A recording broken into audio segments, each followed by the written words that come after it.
the America was pretty much completely and totally split. So this is something I studied in school.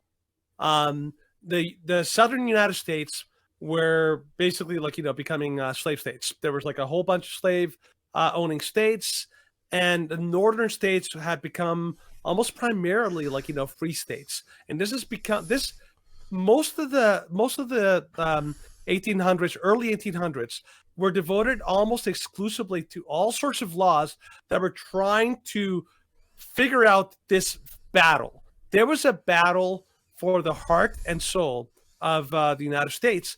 It was constantly brewing, constantly brewing. But in 1850, something big happened, something massive that completely and totally changed the game completely, and that is something called the Fugitive Slave Act. So what was going on is like the all the representatives in Congress, in the House and Senate, they were constantly battling because the problem was always that the northern states were free and they had free slaves, like people who were born there and who grew up as free slaves, but also whenever you had slaves in the South that would escape or would be helped by smugglers or people to help them escape, they would be brought to the North, and they would hopefully be able to be reunited with their families up in the North, and hopefully snuck up to Canada in order to have to their freedom. And the southern states were not okay with that, so they passed something called the Fugitive Slave Act, which basically said everyone in the North who comes across a runaway slave, you are compelled by force to apprehend that slave, hand him over right back to the authorities, and they're going to send them back to their plantation owner back in the South. So they were forcing people in the North who were completely opposed to slavery, who were forbidden by their own religion, by Christianity, by Christian morals and ethics, to aid and abet and participate in slavery, and they were forced to completely and totally go along with it, and they were forced by the force of law and by all sorts of penalties and even jail time if they didn't comply. So if you go to the next picture, Stephen,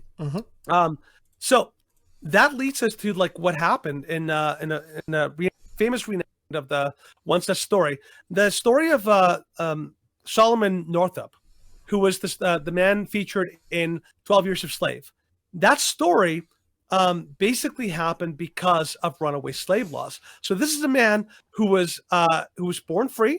He was born in a northern state, had a family, had a life, and he was considered free, and he was living a life fairly well. Next slide, or next picture. Then he was drugged and kidnapped and sold into slavery in the South, and he was forced to live in abject slavery and in horrible conditions for 12 years. Next slide. Until finally, through a very miraculous intervention where a Canadian helpmate or somebody who came to his farm helped to connect him to his friends back home who rescued him from the slavery, right? So this is like a tragic story of like obviously a tragic story of what can happen. And so this is something that we've seen, and it's already been glamorized in Hollywood. Basically, the idea that people could be forcibly taken from where they're safe and into back in this. Go to the next slide. Now, the important thing about that I want to point out is that the fugitive slave laws, what they do is they compel people to do the opposite of what they want to do. And what the southern states, up until that point, the southern states, just their goal was leave us alone, let us do our thing, stop telling us what we can and cannot do with our property, what they would say, which is what they're slaves. But when the Fugitive Slave Act actually came into effect, that all changed, and now it had gone far beyond the bounds of actually saying, leave me alone, leave me live my life, to now not only do you have to accept what I'm doing, but you actually have to be a willing participant and you have to go along with it. Otherwise, the federal government will come down hard on you. And that is what this slave law was doing. Next slide. Obviously, like some of the stories, like you can actually read this little thing. There was rewards, but there's like you read about this. Some of the people that were put in this thing. This woman was she speaks French and English. She has a pockmarked face, and she says that she basically has lost 2 fingers. Like these are people in horrible conditions. And as a Christian, and it's in North, if you objected morally to this and you refused, you didn't even have to help them escape. You didn't even have to like help smuggle them to up to Canada. You just had to, like, if you did not actively go and help arrest them and help apprehend them, you were liable and the government would go after you. You do what I believe and what I believe is moral and what I believe is right, or the government is going to destroy you. Mm-hmm. That's what the Fugitive Slave Act did. So if you guys want to read about that, there's an article that I've linked here from history.com. It gives you like some of the details about the Fugitive Slave Acts. So if you scroll down, Stephen, there's like, information about how it came about, what they were, and how they worked. So just to give you a little context of how they all passed. Now, why do I bring this up? Why am I talking about the Fugitive Slave Act? And why am I discussing it when we're supposed to be talking about modern politics? It's because there are some very striking parallels between what happened in the past and what is happening and what actually has officially happened today. And that takes us to the story that happened today. Today in Congress, the House, after the Senate passed it, has passed something called the Respect for Marriage Act. Okay. Now, for those of you who don't know and who haven't been following this, the Respect for Marriage Act, which is a completely and totally ridiculous name because it has absolutely nothing to do with that. What this is it's codifying into hard law that you have to comply and you have to respect and you have to participate and celebrate and affirm any and all marriage versions, including same-sex marriage. Now, Mike Lee, who's the guy who's in the picture there, he's actually he actually tried to put amendments, because here's how the law works. And if we break it down really quickly, the law basically makes it almost impossible for you as an American to refuse to serve somebody for religious reasons, unless you're in a church or in a religious organization specifically. Yeah. If you are a business owner, you are now compelled by government. You now have to not only accept the moral demands of this other faction, you now actually have to comply. You have to participate, and you have to kiss the feet of those that you are forbidden from kissing in your own religion. It basically makes the people choose: am I going to face horrible consequences from my government, or am I going to choose my conscience?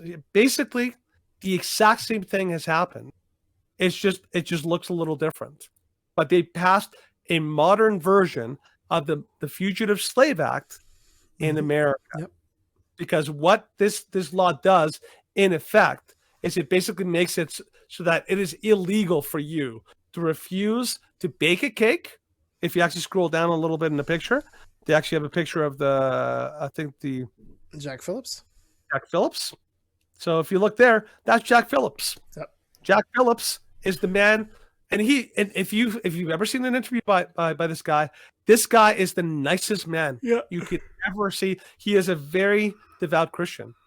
He was basically targeted on purpose and harassed and bullied by gay activists and trans activists who decided that they wanted to destroy his life.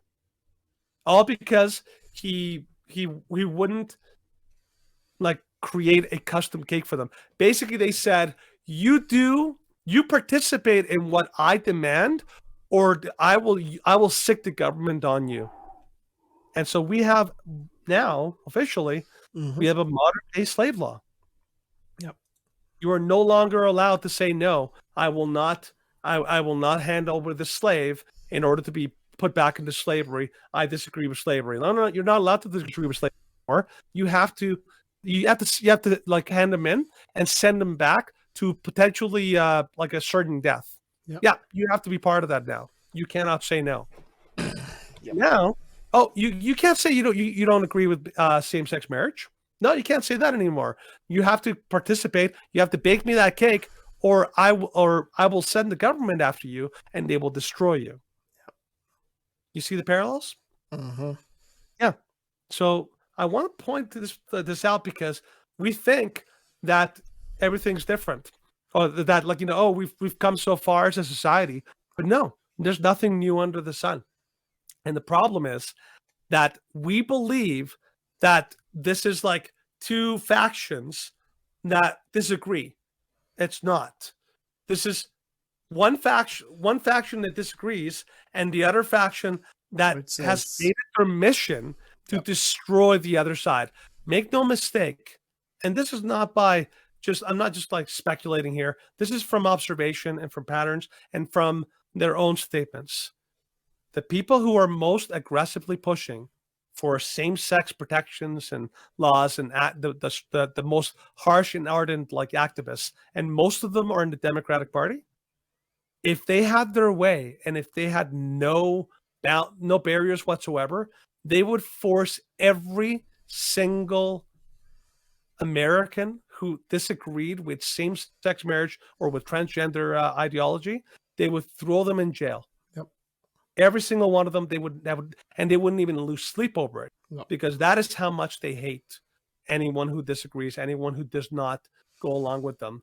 You are not in a battle of ideas. You're in a battle with somebody who hates you and wants to destroy you, and that's what we're seeing right now in the United States. So keep that in mind, Stephen. What do you think about that? No, I think the comparison is fairly apt in that. Like the Fugitive Slave Act, of course, it compelled states that had entirely different laws to go along with the backwards laws of some of the southern states.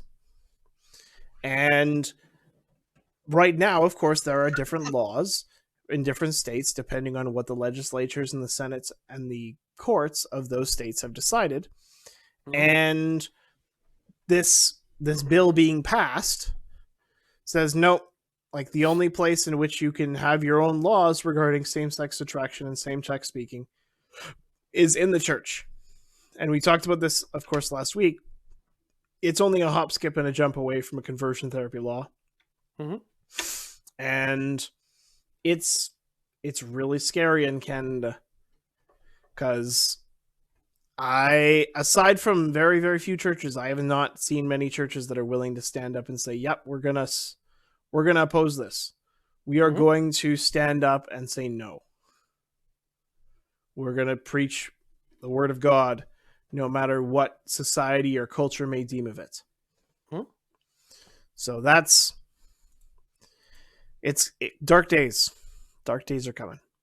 Dark days again. By the way, one last thing I'll throw in there. I could not find the article. I'll see if I can find it later. But there was a scholar. I'll just be quick on this one. There's a scholar, and I'll find his name. But in the 1930s, he basically did a full analysis of all society, all throughout, like from the Babylonians to the Romans to the what do you call it, Ptolemies and all that. All these societies. He basically noted one thing: when a society completely abandons moral norms and takes sexual hedonism as like operating as his way of being, it's only 3 generations away from complete and total collapse. And the way that there was a modern scholar who actually took his work and applied it to what's happening right now, and he basically said, we are in generation 2 right now. Yeah. Because the sexual revolution that started in the 1960s, that first generation virtually ended in the 2000s. Yep. We are now in the second generation, and we're seeing the fruits of how this is all devolved into complete and total mass chaos and societal collapse. Yep. And we're only one generation away from a complete and total destruction of this entire society. Yep. So it's something I couldn't believe when I was reading that. I was like, this is a pattern, and it's a pattern that and it also shows you, once you open that Pandora's box, it is very difficult, almost impossible to put it back on. Because the one thing people who are like into sexual hedonism and sexual liberty, the one thing that scares them and makes them angry more than anything is when you suggest that we should go back to having, like, sexual differences, self-control. Yep, that too. They can't stand the concept, and so I think this is going to be a one-way street. Yep. So yeah, watch for that. All right, so something